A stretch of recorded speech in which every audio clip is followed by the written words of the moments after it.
யாருக்குமே பாதுகாப்பு இல்லை. குறிப்பாக பெண்களுக்கு பாதுகாப்பு இல்லை. தினந்தோறும் கொலை, கொள்ளை, கற்பழிப்பு. இது எப்படி எல்லா ஆட்சியும் நடக்கிறதா இல்லைன்னு சொல்லல. ஆனால் அது நடக்கிற சதவீதம் இதை தவிர வேற எதுவுமே இந்த ஆட்சியில் நடக்கல. முன்ன கற்பழிப்பு அங்க ஒண்ணு இங்க ஒண்ணு நடக்கும். இப்ப எப்ப கற்பு அது அடுத்த கட்டத்துக்கு போச்சு. கூட்டு பலாத்காரம், 5 பேர் 10 பேர் சேர்ந்து கற்பழிக்கிறது தமிழ்நாட்டில். இதுதான் இந்த ஆட்சியினுடைய சாதனை. எங்க பார்த்தாலும் கூட்டு பலாத்காரம். பள்ளிக்கு சென்ற மாணவிகள் கூட்டு பலாத்காரம், ஆசிரியரால் பாலியல் வன்கொடுமை. இது தினந்தோறும் ஏன் நடக்குது? எதனால இந்த குற்ற சம்பவம் நடக்குது? காரணம் என்ன? எங்க பார்த்தாலும் போதை போதை போதை போதை. ஒரு பக்கம் கள்ளச்சாராயம், ஒரு பக்கம் டாஸ்மாக், ஊர் ஊரா தெரு தெருவா டாஸ்மாக்.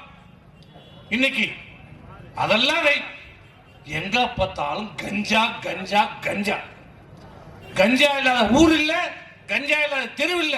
முன்னெல்லாம் கோயில் இல்லாத ஊர் இல்லைன்னு, இப்ப கஞ்சா இல்லாத தெருவே கிடையாது. ஆட்சியில கஞ்சா இல்லாத ஊரே இல்ல.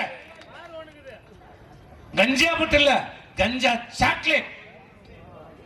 இது நான் விளையாட்டுக்கு ஏதோ நீ கை தட்டத்துக்காக சொல்ல. இங்க இருக்கிறவங்க எல்லாருக்கும் அவங்க வீட்டுல குடும்பத்துல பிள்ளைகள் இருக்கிறாங்க, பள்ளிக்கு போறாங்க, கல்லூரிக்கு போறாங்க.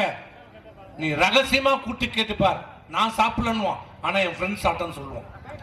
கஞ்சா சாக்லேட் எல்லா இடத்துலயும் இன்றைக்கு கிடைக்கிறது.